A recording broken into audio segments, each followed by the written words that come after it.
जय राम, जय सिया राम, जय हो बागेश्वर धाम सरकार। मेरे प्यारे सभी भक्तों, आप सभी लोग शायद भक्त प्रहलाद का नाम सुने ही होंगे।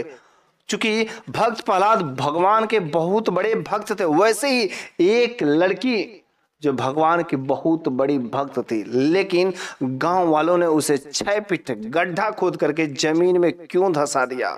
तो फिर उन लोगों के साथ क्या होता है, बस आज इस वीडियो में हम लोग यही जानेंगे कि भगवान अपने भक्त की रक्षा करने के लिए क्या क्या कर देता है।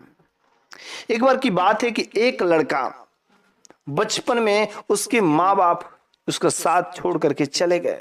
बेचारा उसका शुरुआत का जीवन तो बहुत ही कष्टमय था।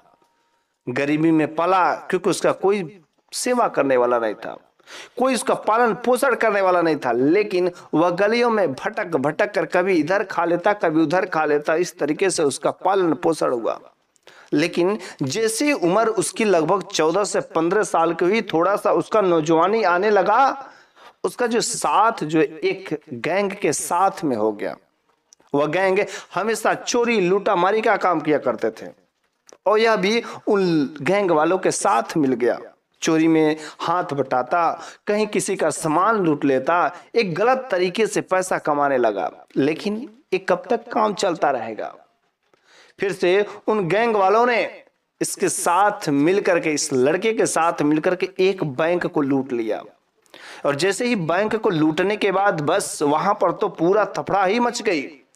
चारों तरफ न्यूज़पेपर में हल्ला ही हल्ला हो गया कि इन लोगों ने बैंक को लूट लिया, और इनकी फोटो हर तक जिधर देखो उधर छप गई। बस उस भी लड़के के पीछे पुलिस हाथ गोड़ धोकर पड़ गई है। बस ये बेचारा करता क्या, इसका कोई घर तो था नहीं। इस वजह से अपने आप को बचाने के लिए वह जंगलों में छुप छुप करके रहने लगा। चूंकि उसने बैंक को चुराया था उन लोगों ने, और उन लोगों के पास काफी अच्छी खासी रकम थी। सभी लोग अपना पैसा लेकर के इधर उधर छुप करके रह रहे थे। यह भी ठीक जंगलों में इधर उधर छुपता फिरता। लेकिन इसे पछतावा होता है कि मैंने कितनी बड़ी गलती की, कि सब काम करने से बेहतर है कि हम 2 वक्त की रोटी ही खाते हैं, भिक्षा मांग करके खाते, लेकिन चोरी करना सही नहीं है। लेकिन उसने डिसाइड किया, हे भगवान, अगर तूने मेरे को एक अच्छी अगर जिंदगी दे दी तो मैं तेरा बहुत ही बड़ा एहसान रहूंगा। उसके मन में विचार आता है कि क्यों ना मैं इस जगह से छोड़ करके दूर चला जाता हूं। और उस दिन वह अपना वेशभूषा बदल करके, अलग कलर के कपड़े, दाढ़ी टोपी लगा करके, काला चश्मा लगा करके वह वहां से निकल पड़ता है, और दूर वहां पर चला जाता है उस वीरान जगह पर। वहां पर भी ऐसे वीरान जगह पे जाता है जहां पर बहुत ही कम लोग रहते थे। और वहां पर जाते जाते जाते एक ऐसे जगह पर पहुंच जाता है जहां पर उसे शाम हो जाती है, और एक छोटा सा घर उसको उस वीरान जगह में दिखाई देता है, और वहीं पर वह सो जाता है। लेकिन जैसे ही सोता है, उसको शाम के समय में एक अजीबो गरीब रोने की आवाज आती है। और जब उसे ध्यान से सुनता है तो वह एक लड़की के रोने की आवाज रहती, चिल्लाने की आवाज रहती, चीखने की आवाज रहती है। वो लड़की कहती कि मुझे छोड़ दो, मैं नहीं करूंगी, मुझसे गलती हो गई, ऐसा वह लड़की बोल रही थी। लेकिन वो लोग उसे बाल पकड़ के खींचे जा रहे थे, दबाए जा रहे थे।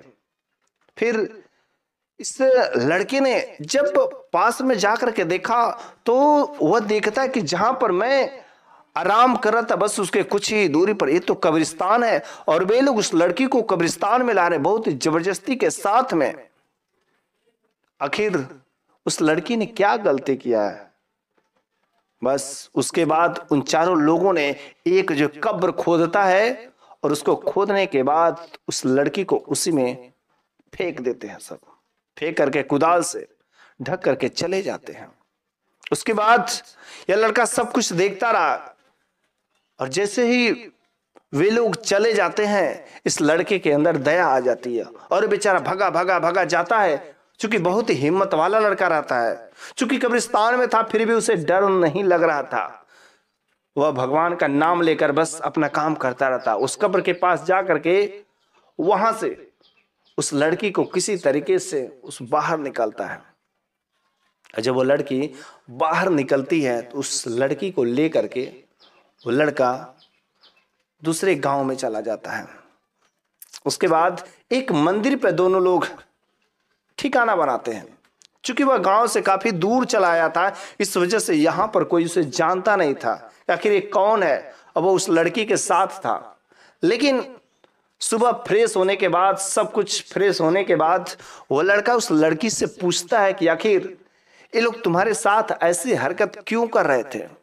वो लड़की बोलती है, शायद आपको नहीं पता है कि मैं जिस गांव में रहती हूं, उस गांव में पूरे के पूरे सभी लोग मुसलमान हैं और मैं भी एक मुस्लिम हूं। लेकिन सभी लोग अलग अलग अपने अल्लाह को मानते हैं, लेकिन मैं सनातन धर्म को मानती हूं। बस उस भगवान को मानती हूं, उस हनुमान जी को, उस भगवान कृष्ण को मानती हूं और मैं उनका भक्त, एकदम सच्चे दिल से भक्ति करती हूँ। जैसे प्रहलाद अपने भगवान विष्णु की सच्चे दिल से भक्ति करते थे, वैसे बस मैं उनकी भक्ति में लीन रहती थी। लेकिन ये सारे के सारे लोग मुसलमान थे। मेरे 4 भाई थे, 4 भाइयों में मैं इकलौती बहन थी। मेरे भाई हमेशा मना करते थे कि तुम इस भगवान का नाम मत लो, ये बहुत गलत है, अपने अल्लाह का नाम लो, ये सब करो, वे सब करो, मेरे धर्म में आओ, तुम मुस्लिम हो, तुमको ये सब नहीं करना चाहिए।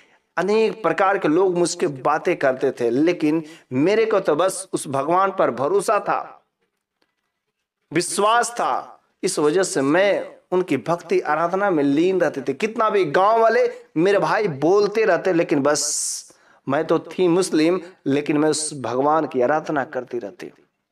यह चीज देखते देखते लोग काफी दिन हो गए और एक दिन मेरे भाई ने गुस्सा करके, बस मैं उनकी उपासना कर रही थी, आरती कर रही थी, बस उन लोगों को गुस्सा लगा और शाम के समय उन लोगों ने मेरे को पकड़ करके ला करके इस कब्र में दफन कर दिया।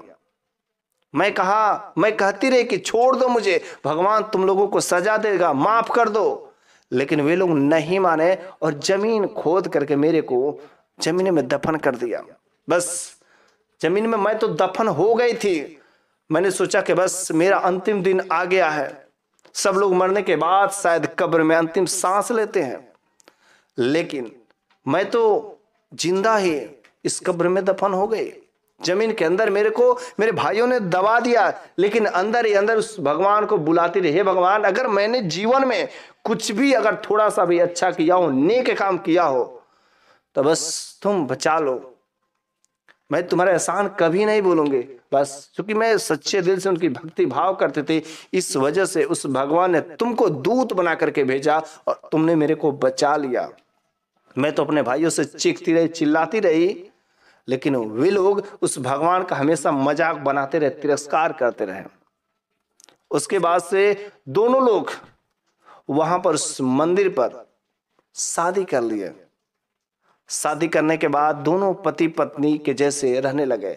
लेकिन उसी मंदिर पर रहते रहते वे दोनों लोग भगवान के बहुत बड़े भक्त हो गए। बस धीरे धीरे उस मंदिर के पुजारी भी बनते गए। और वह लड़का जो बहुत बड़ा चोर था, काफी समय बीतने के बाद वह केस भी बंद हो गया, क्योंकि भगवान ने इसकी रक्षा कर दी थी, भगवान के शरण में आ गया था। इस वजह से सब इसका काम धाम जितना भी था चोरी वाला, सब केस समाप्त हो गया था। इन लोगों को भगवान ने बहुत सारे ढेर सारे धन भी दिए। कुछ समय बीतने के बाद इनको एक सुंदर सा पुत्र की प्राप्ति भी हुई थी।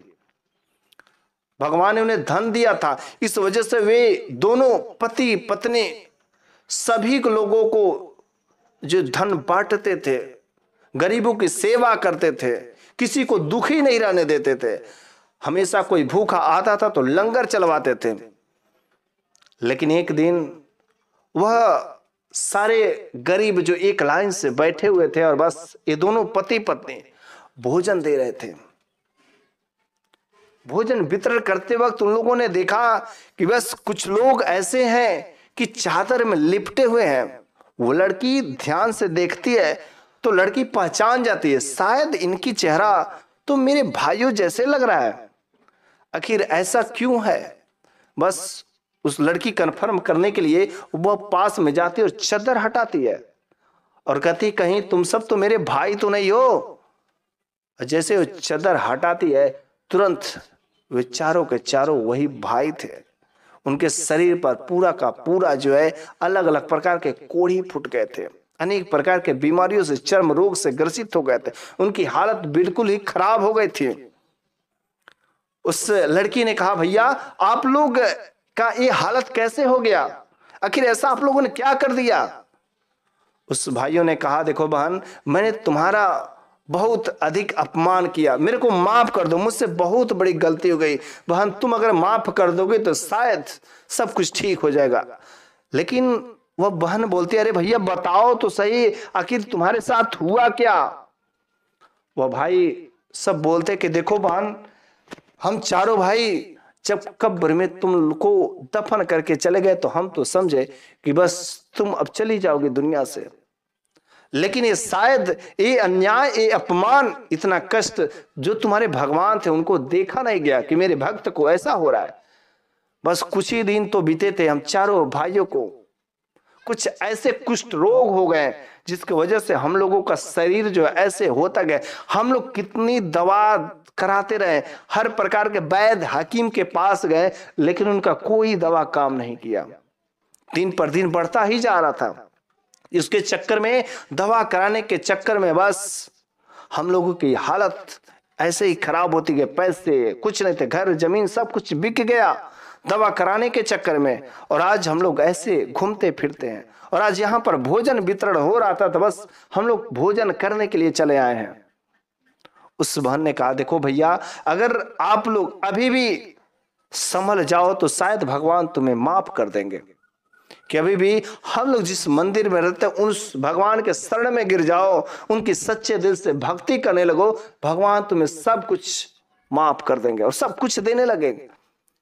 बस वे चारों भाई बहन की बातें मान करके उस भगवान की शरण में लग गए।